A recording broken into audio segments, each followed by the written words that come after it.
¿Qué tal? ¿Cómo están? Bienvenidos. Nos vamos en vivo al Museo del Holocausto. Exactamente, el presidente Javier Milei allí hablará al final del acto. De las Naciones Unidas, que en el año 2005 eligió el aniversario de la liberación de Auschwitz-Birkenau como fecha para recordar y rendir homenaje a las víctimas del Holocausto.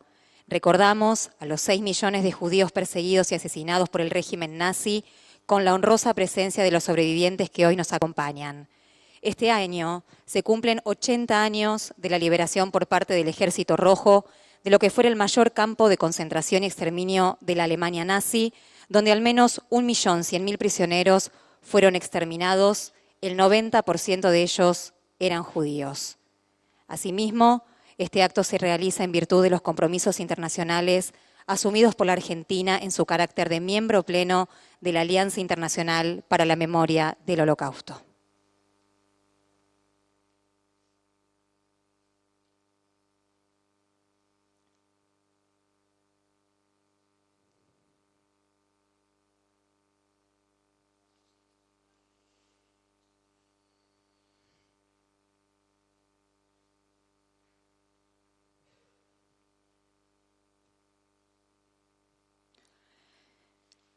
Recibimos en esta ceremonia al señor presidente de la Nación, doctor Javier Milei.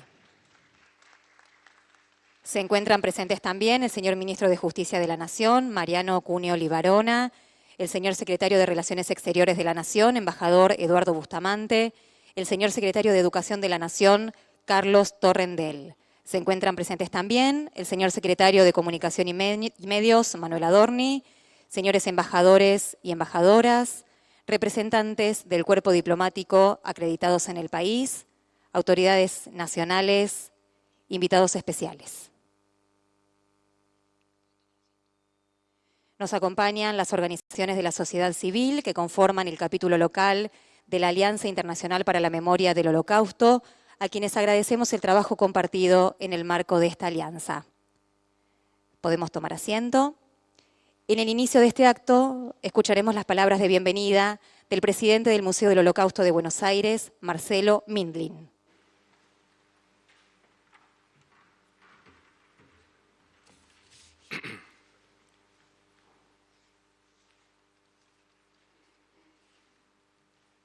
Buenos días a todos. Señor presidente de la Nación Argentina, Javier Milei, muchísimas gracias por encabezar por segundo año consecutivo este acto de recordación.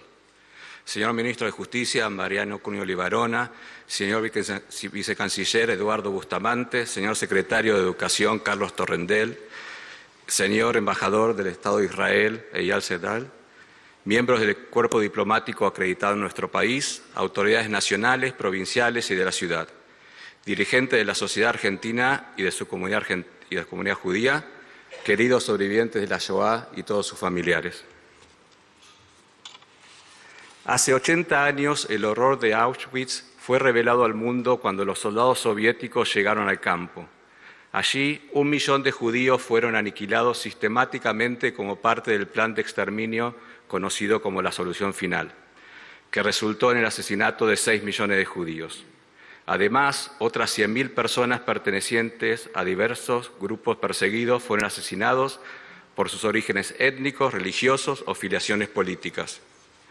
Siempre recuerdo la reflexión de Jacques Fuchs sobre que Auschwitz nunca fue liberado, sino que en la marcha de la guerra se lo encontraron en el camino. Casi se podría decir que se toparon con él.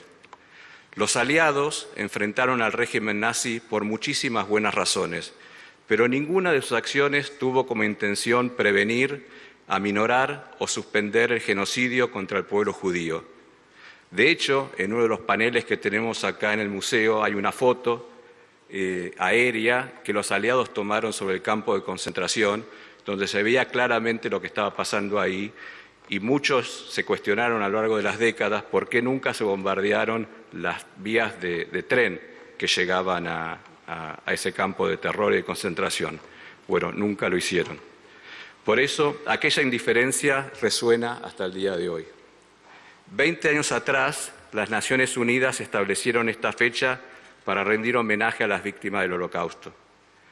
Probablemente las expectativas entonces eran de dar vuelta a la página y contribuir a concientizar sobre un episodio que marcó un antes y un después en la historia de la humanidad, impulsando conceptos fundamentales como la prevención de genocidios, los derechos humanos universales y la dignidad humana. Sin embargo, hoy parece que nos encontramos en un camino inverso. Somos testigos del crecimiento global del antisemitismo.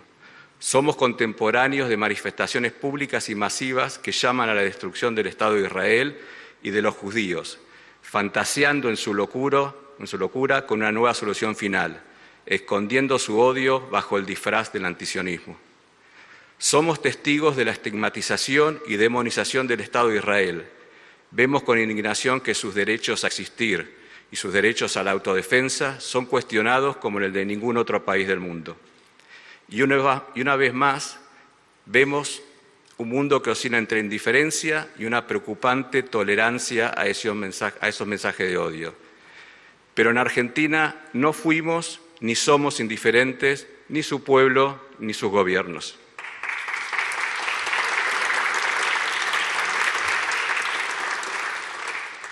La Argentina ha formado parte de la Alianza Internacional para la Memoria del Holocausto durante más de 20 años y es el único miembro pleno latinoamericano. Este compromiso ha sido una política de Estado sostenida por todos los gobiernos desde el retorno a la democracia, sin importar colores políticos o disputas partidarias. En una sociedad tan dividida en tantos temas, esto nos une y tiene una enorme relevancia. En esta ocasión no puedo menos que destacar el compromiso inquebrantable del presidente de la Nación, Javier Milei, con la memoria de la Shoah, con el pueblo judío y con los derechos del Estado de Israel a existir y a defenderse. Este compromiso se ha traducido en hechos concretos que son profundamente valorados y agradecidos por toda la comunidad judía. Estos hechos son encabezar por 2 años consecutivos este acto de conmemoración, tomándose el trabajo de visitarnos a pesar de su muy cargada agenda y de regresar de un viaje extenuante y largo. Su reclamo permanente por el regreso de los secuestrados en manos de la organización terrorista Hamás desde el 7 de octubre de 2023, incluyendo a ciudadanos argentinos. La inclusión de Hamás en la lista de grupos terroristas, tantamente prometido por otros gobiernos y que finalmente usted lo llevó a la práctica. La promoción del juicio en ausencia como único instrumento legal para destrabar la parálisis judicial de la causa AMIA. Y finalmente lograr que Argentina presida la IRA en el 2026, un gran desafío y una oportunidad para mostrar todo nuestro compromiso con la memoria del Holocausto, pasada, presente y futura. Por todo esto, no es para nada sorprendente que haya sido la primera persona no judía en recibir el premio Génesis, conocido como el Premio Nobel Judío, que han recibido otras personalidades del mundo como Steven Spielberg, Michael Bloomberg y el notable rabino Jonathan Sacks.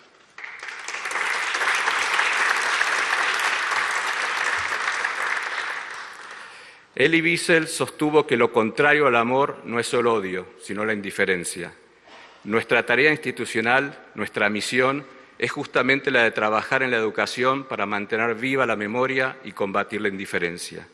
En esta línea de acción, este museo ha recibido más de 83.000 visitantes el año pasado, con 1.800 grupos de escuelas e instituciones. Hemos firmado convenios con importantes organismos del Poder Judicial como la Cámara de Casación Penal y estamos prontos a hacerlo con la Corte Suprema de Justicia.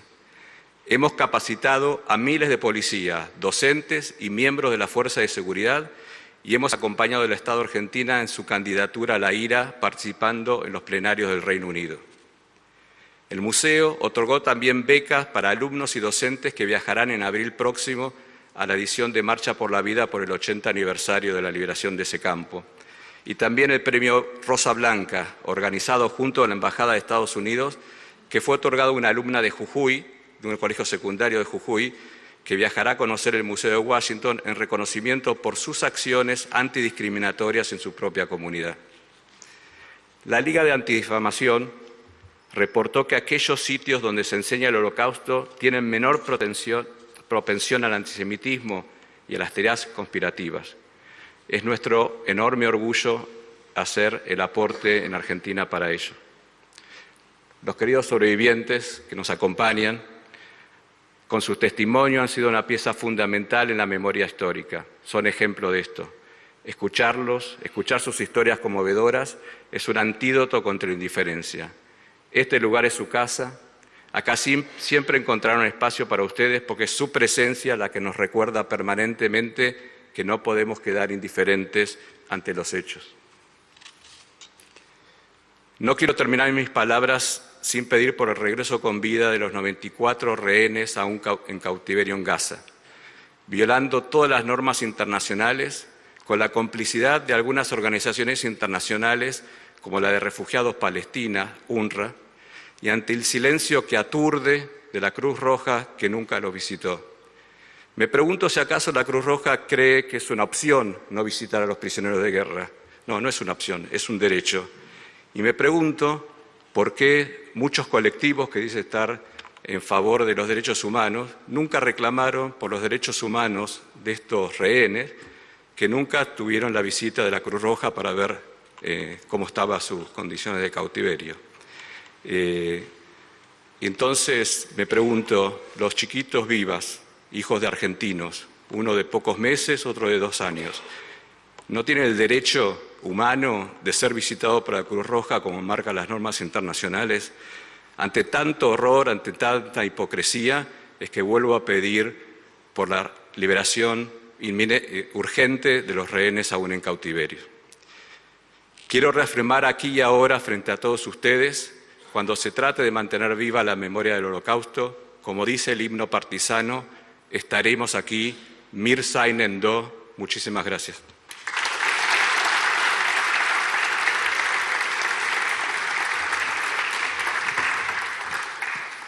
Dar testimonio es el legado de las y los sobrevivientes del Holocausto. A continuación escucharemos el testimonio de Rosa Rothenberg, sobreviviente del Holocausto. Rosa nació en 1941 en el gueto de Varsovia, Polonia. Ante la inminencia de la racia contra los niños, sus padres decidieron que su única oportunidad de vida era fuera del gueto.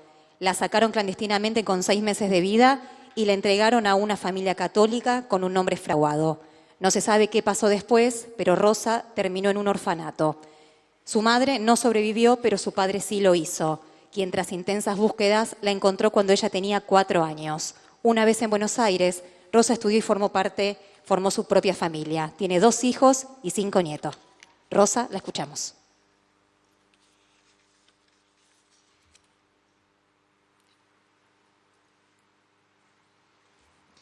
Buenos días a todos. Señor Presidente de la Nación, doctor Javier Milei, señores ministros, secretarios y autoridades nacionales y del Gobierno de la Ciudad de Buenos Aires, miembros del cuerpo diplomático, presidente del Museo Marcelo Mindlin, referentes de la comunidad judía, compañeros sobrevivientes.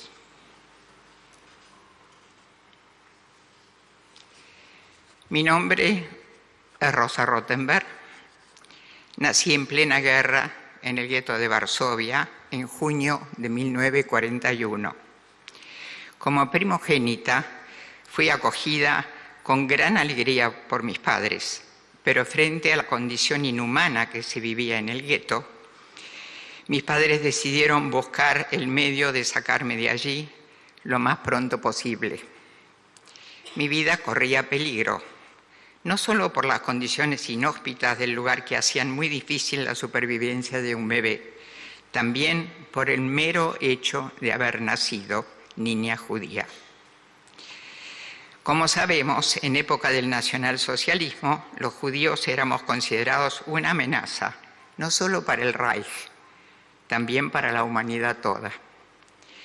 Pasé en forma clandestina hacia el lado ario, el de la salvación, el lado en el que quizás tendría la oportunidad de seguir viviendo. Uno de los tantos trabajadores autorizados a salir diariamente del gueto me llevó camuflada dentro de su bolsa de trabajo y así atravesamos una de las puertas de salida siempre custodiadas. Él se desempeñaba en dependencias del gobierno alemán. Mi familia se había preparado durante meses para esta misión. Las órdenes de Hitler eran muy precisas respecto de los niños. Éramos la semilla de la continuidad del pueblo judío y teníamos vedado seguir con vida. Gracias a una cadena humana de personas solidarias y arriesgadas, fui depositada en un lugar seguro que me cobijó hasta el final de la guerra. Mis padres desconocían ese paradero, así como la mayor parte de las personas involucradas en ese periplo. Mi escondite fue un convento de monjas católicas que funcionaba como orfanato, llamado Księdza Boduena, el cura Boduena, cuyo nombre es el del fundador del lugar. Y así sobreviví como niña escondida. Al finalizar la guerra, mi padre me buscó por toda Varsovia, hasta que logró dar conmigo en el convento. Sin documentos, sin historia, y como sobreviviente de 3 campos de trabajo esclavo, no tenía cómo probar que yo era su hija. Felizmente, recordó una marca de nacimiento en mi oreja derecha y gracias a eso pudo recuperarme. Se enteró que su esposa había perecido en un traslado y después de un tiempo prudencial formó una nueva familia con Flora, con la que contrajo nupcias en París. Allí residimos 5 años. Flora fue una excelente madre para mí, la única que conocí, y con ella se agrandó la familia, luego de nacer mis 3 hermanas. El ansia de vivir prevaleció y la vida le había ganado otra vez a la muerte. Europa era un caos luego de la Segunda Guerra y mi padre tomó la decisión de emigrar.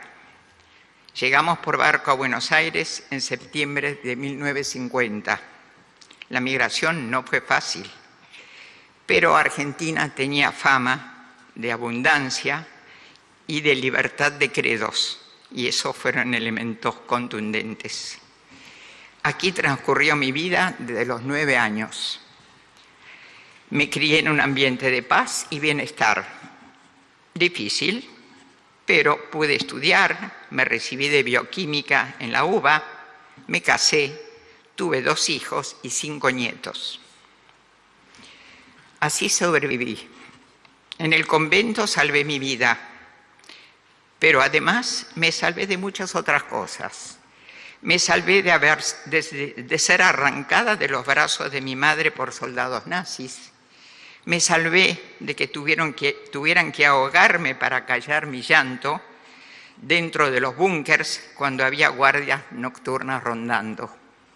También me salvé, quizás, de haber estado destinada a las cámaras de gas en un campo de exterminio. Pero no me salvé de las cicatrices que dejaron mis primeros años de experiencia. No me salvé de perderme el arrullo materno. Tampoco me salvé de múltiples enfermedades debidas a malnutrición. Ni me salvé de una adolescencia plena de traumas, restricciones y prohibiciones.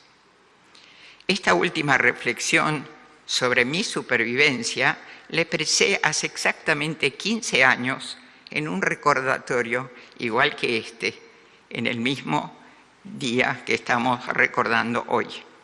Y luego también en el de Yom HaShoah.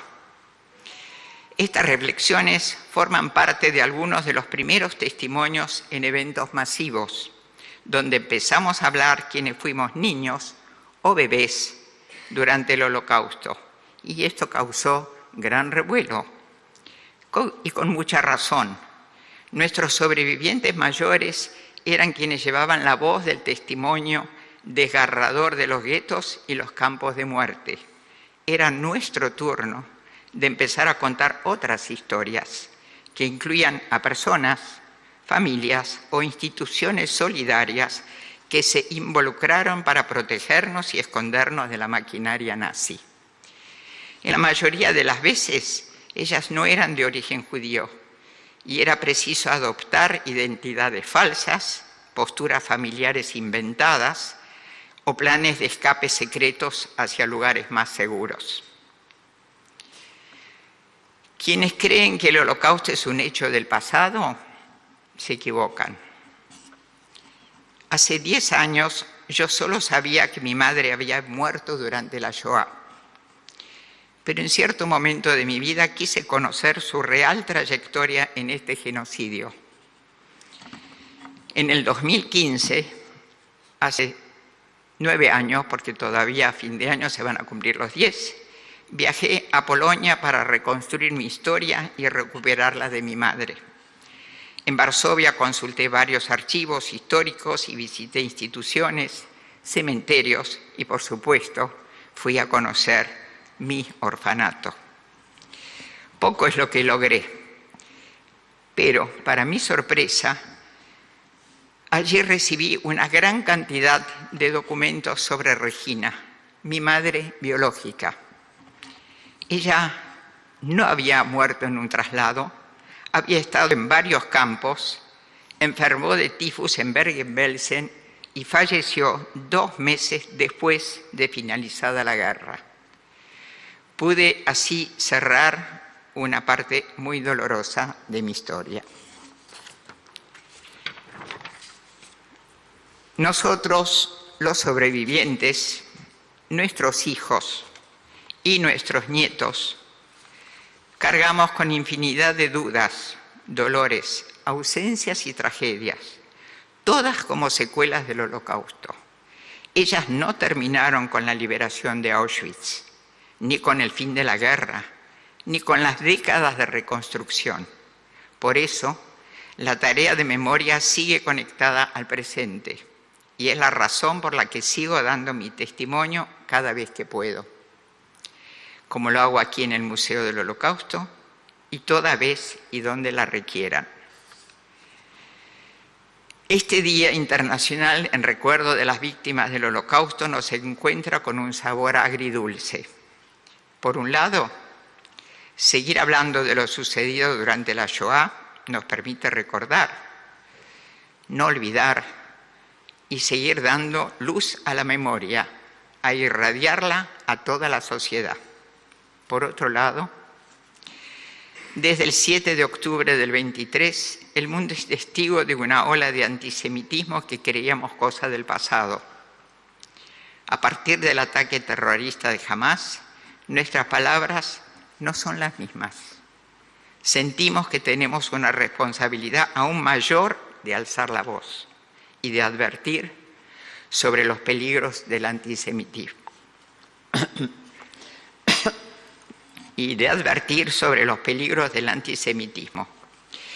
Pienso en mi discurso de hace 15 años y nunca hubiera imaginado entonces el actual dramático escenario para el pueblo judío. En realidad, resignifica mis palabras. Recordar y difundir lo ocurrido en el Holocausto es un deber y también una advertencia para toda la humanidad. El pasado puede repetirse. Está en nosotros luchar contra eso, darnos la misión de relatar y educar a las generaciones del presente y del futuro. En este acto de recordación, quisiera honrar la memoria de los asesinados y brindar un homenaje no solo a mis padres, sino a todos los sobrevivientes, a todos los perseguidos y masacrados por diferencias étnicas, ideológicas o raciales. Con estas breves palabras, deseo honrar la vida y la justicia y ofrecer a través de mi historia de vida una luz de esperanza que ilumine la oscuridad y nos dé el calor necesario para continuar la tarea. Lo hago por mis padres, por la madre que no llegué a disfrutar, lo hago por mis hijos y mis nietos. Ahora les toca hacerlo a ustedes. Muchas gracias.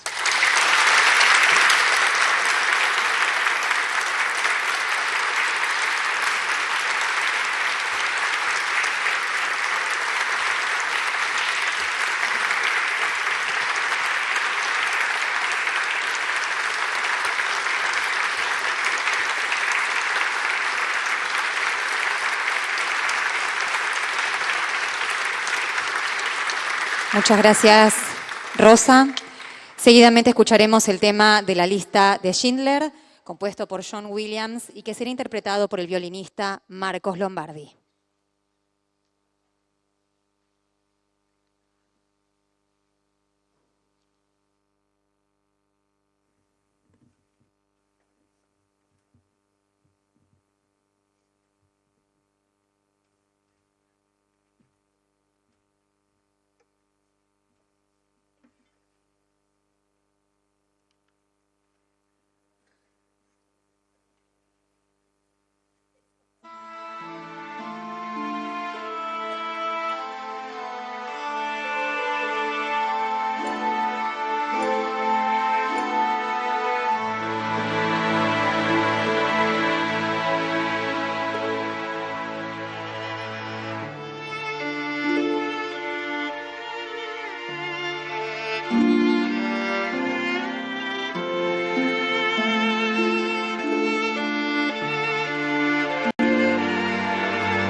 A continuación, se procederá a realizar la ceremonia de encendido de velas. A 80 años de la liberación de Auschwitz-Birkenau, con la convicción de dar continuidad a la transmisión del legado de la memoria, invitamos a los sobrevivientes del Holocausto a encender las 6 velas de recordación junto a las autoridades y organizaciones del capítulo local de la Alianza Internacional para la Memoria del Holocausto. 6 velas, 6 millones de personas judías asesinadas en la Shoah.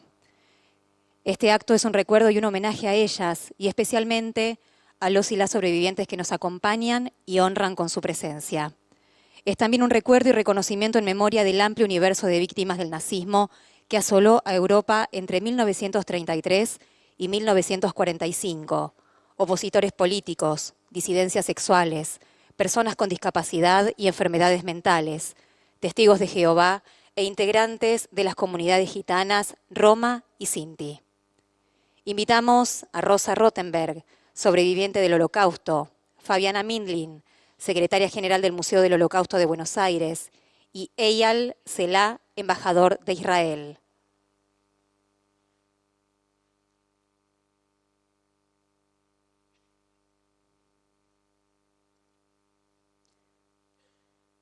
Encendemos esta vela guía, el Shamash, que encenderá las 6 velas que recuerdan a las víctimas y honran a las y los sobrevivientes. Que su luz ilumine también a las víctimas del trágico ataque terrorista del 7 de octubre de 2023, la mayor matanza de judíos desde el Holocausto y a quienes aún permanecen secuestrados en Gaza.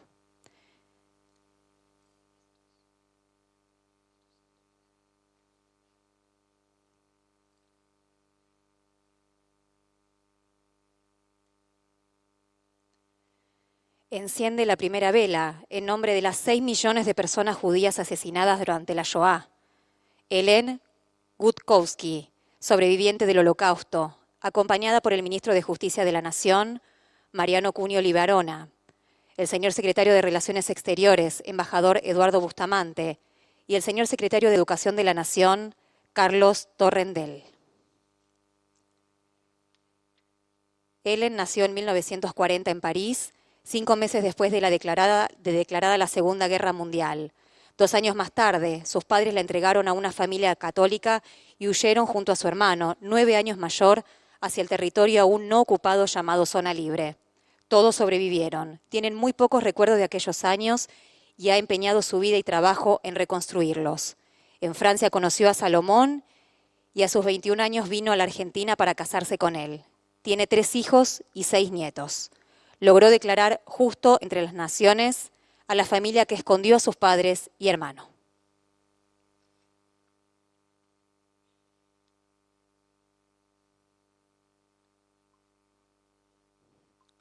Enciende la segunda vela en nombre del 1,5 millones de niñas y niños asesinados. Eva Fono Rosenthal, sobreviviente del Holocausto, acompañada por la señora secretaria general de la DAIA, Mónica Zuccari, y el señor secretario general de la AMIA, Gabriel Gorenstein. Eva nació en 1925 en Budapest, Hungría. Vivió encerrada en casas cuyo frente estaba marcado con la estrella amarilla y también tuvo que coserla en su ropa para identificarla y poder salir las pocas horas permitidas. Fue obligada a realizar trabajos forzados en condiciones totalmente inhumanas y por ello contrajo tifus. Un nazi húngaro se apiadó de ella y la llevó al hospital militar donde se repuso y no volvió al campo de trabajo. En una de las últimas deportaciones, Eva salió de la fila, escapando de la muerte segura en Auschwitz. Sus padres tampoco llegaron a ser deportados. Con papeles falsos sacó a su mamá del gueto hasta que el 18 de enero de 1945 el Ejército Rojo entró y liberó Pest y así se reencontró con su padre. A los 24 años llegó a la Argentina, se casó, tuvo 2 hijos y tiene 2 nietos y 3 bisnietos. Enciende la tercera vela en nombre de quienes sobrevivieron y dieron testimonio para las nuevas generaciones y de aquellos que no tuvieron las fuerzas para contar sus historias. André Gattegno, sobreviviente del Holocausto, acompañado por la presidenta de la Federación de Entidades Culturales Judías de la Argentina, ICUF, Ana Diamant, y el representante del llamamiento argentino judío, Pablo Gorodnev. André nació en 1940 en Créteil, Francia. Al estallar la guerra, vivía en París y gracias a los pasaportes españoles que consiguieron en el Consulado Español de Turquía. Él y sus padres pudieron pasar la frontera franco-española. En 1941 emigró a Uruguay y en enero de 1943 ingresó legalmente a la Argentina, donde formó su familia. En la actualidad se está editando su libro en Francia con su experiencia como sobreviviente.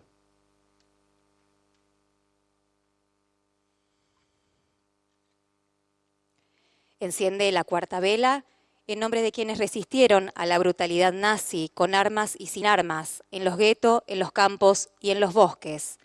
Víctor Varg, sobreviviente del Holocausto, acompañado por la presidenta de la Fundación BAMA, Paula Schreier, y la directora de programas para América Latina del Instituto Auschwitz para la Prevención de Genocidios y Atrocidades Masivas, Eugenia Carbone.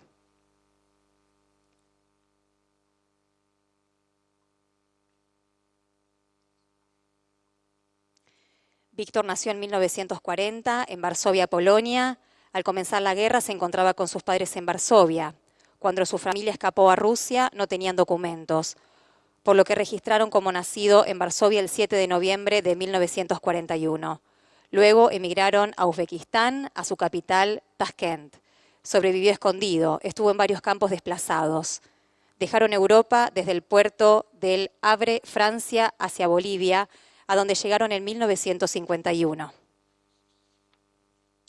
Enciende la quinta vela en nombre de los justos entre las naciones, aquellas personas que arriesgaron sus vidas para rescatar y proteger judíos.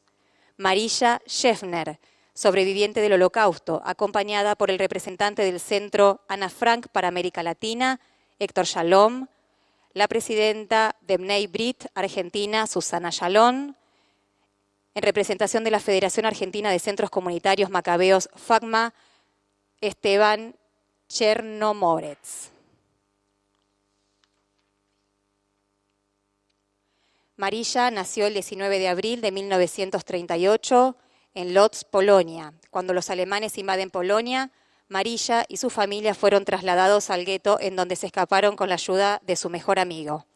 Marilla fue criada como cristiana. Tiene grabado en su mente cuando vio el incendio en el gueto de Varsovia y pensaron que había terminado la guerra, pero era el levantamiento del gueto. Al finalizar la guerra, volvieron a Lodz. En 1948 se mudaron a Francia y en 1950 emigraron a la Argentina. Marilla se recibió de farmacia y bioquímica, se casó y tuvieron 2 hijos y un nieto.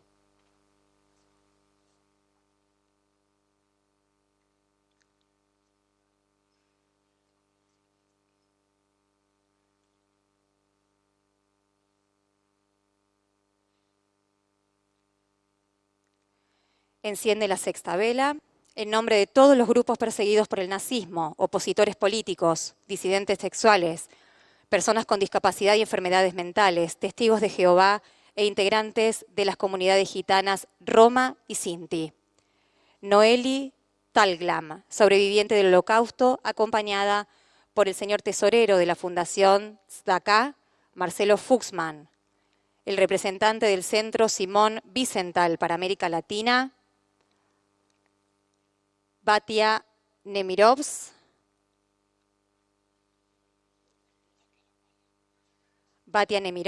y también el señor secretario de Comunicación y Medios, Manuel Adorni.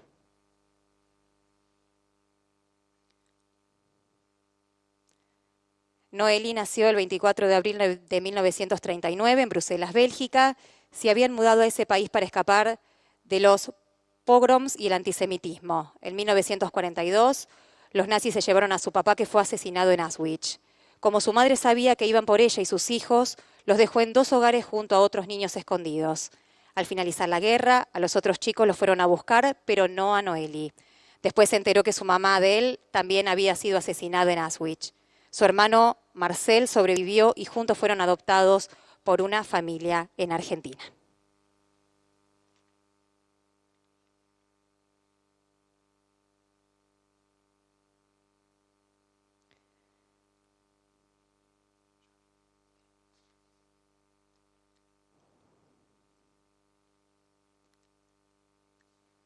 A continuación, procederemos a hacer un minuto de silencio en memoria de las víctimas.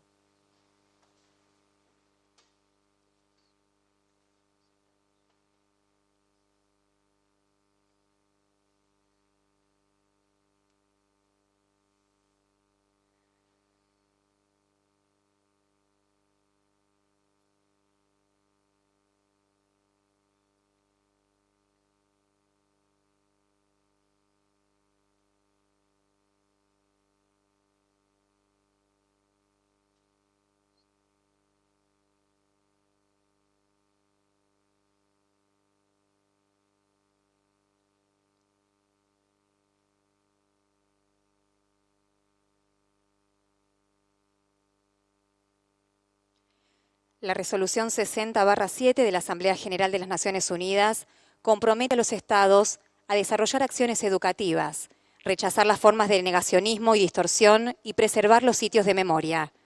La República Argentina se encuentra fuertemente comprometida con la memoria y la educación sobre el Holocausto y desarrolla políticas públicas activas para el cumplimiento de los compromisos internacionales asumidos.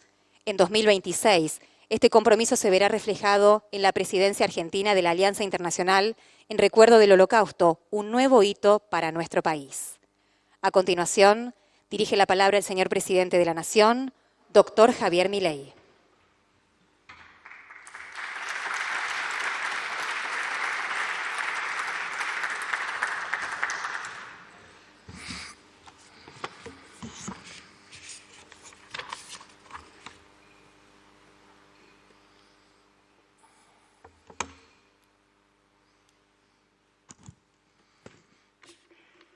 Buenos días a todos.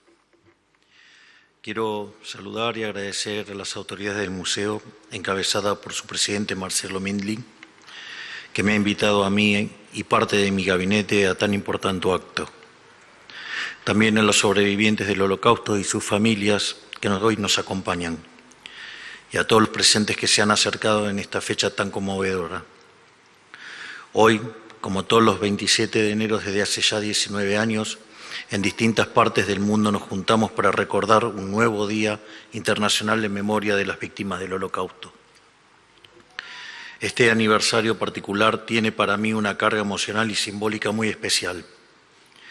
Por un lado, porque se cumplen 80 años de la liberación de Auschwitz-Birkenau, y por el otro, por la liberación de los rehenes en Gaza, que ha comenzado hace algunos días. Sin duda, el Holocausto fue uno de los horrores más grandes que ha sufrido la humanidad en toda su historia, y que a su vez deja una mancha imborrable en la conciencia de generaciones pasadas, presentes y futuras. Por eso, hoy estamos aquí con el deber y la responsabilidad de no olvidar, de seguir recordando por todas las víctimas de aquel entonces y por todas las víctimas que se sigue cobrando el culto a la intolerancia, el odio y la muerte. Ayer disfrazado de nazismo, hoy disfrazado de fundamentalismo. Y ojo con los que de forma banal revolean acusaciones y categorizaciones de nazi a cualquiera que no coincida con su forma de pensar, tal como lo hicieron expresiones de izquierda en todo el mundo, por ejemplo, con mi amigo Elon Musk, que es un defensor intachable del Estado de Israel. Pero bueno, no nos debería sorprender, porque hasta hartas veces estas falsas acusaciones vienen de los mismos que defienden a los terroristas de Hamás y despotrican en contra del Estado de Israel. Pero ¿qué sentido tendría el recuerdo de la tragedia si no obtenemos de ella una lección que se ajuste a nuestros tiempos? Durante la Segunda Guerra, muchos de los líderes por aquel entonces no alzaron su voz cuando la masacre ocurría delante de sus narices. Con su silencio también se volvieron de alguna forma cómplices de la tragedia, porque como siempre digo, es el silencio de los buenos lo que permite la barbarie de los malos. En palabras de Elie Wiesel, sobreviviente de Auschwitz y Premio Nobel de la Paz, la indiferencia no es un principio, es un fin, y por lo tanto la indiferencia siempre es amiga del enemigo, porque beneficia al agresor, nunca a su víctima, cuyo dolor se magnifica cuando se siente olvidada. Hoy, lamentablemente, El mundo está viviendo una situación que cada vez tiene mayores similitudes con lo que ocurría previo al inicio del Holocausto. La presente hora mundial nos demuestra a diario con cada ataque a Israel que el antisemitismo y el odio hacia la civilización occidental están más vigentes que nunca, lo que nos obliga a no claudicar en nuestra lucha.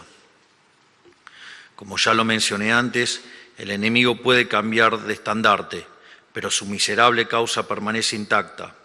Los grupos terroristas que hoy existen, de tener la capacidad, exterminarían sin pensar al pueblo judío y borrarían, si pudieran, al Estado de Israel. Por eso, los que hoy comandamos naciones tenemos la obligación y la responsabilidad de no cometer los mismos errores que los líderes del pasado. El silencio o mirar para el costado ya no es una opción. Alzar la voz en contra de la intolerancia antisemita y en contra del terrorismo es un deber. Nada es casual.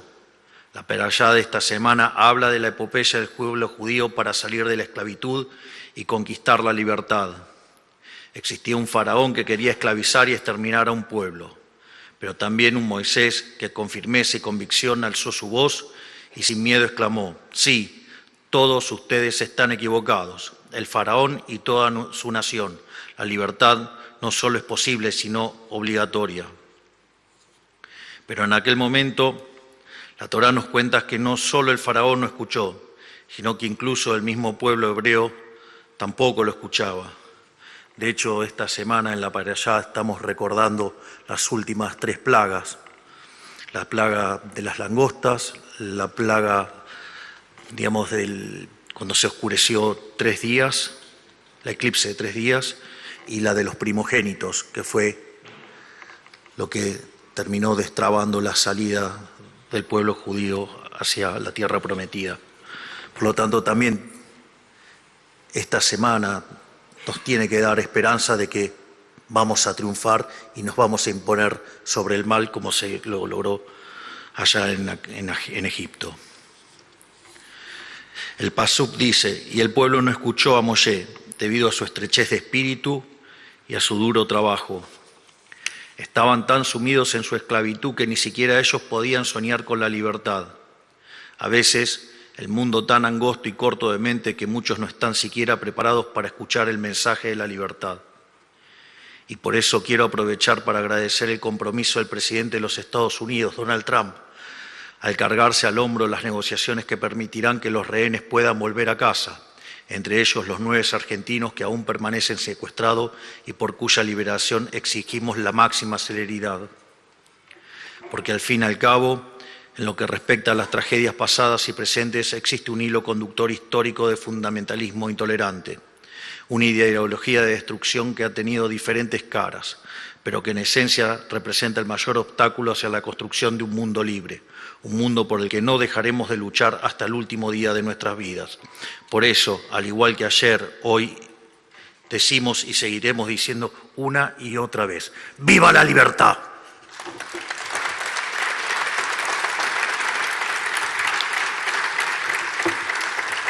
Para finalizar, escucharemos la canción de Sound of Silence mientras se retira el señor presidente de la Nación, doctor Javier Milei.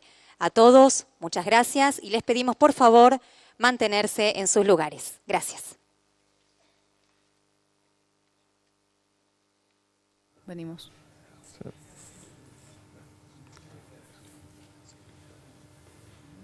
Bien, finalizado el acto formal, vemos al presidente de la Nación saludando a parte de quienes estuvieron en el lugar y dieron además su testimonio, ¿no?, sobre lo que fue el Holocausto, sus vivencias.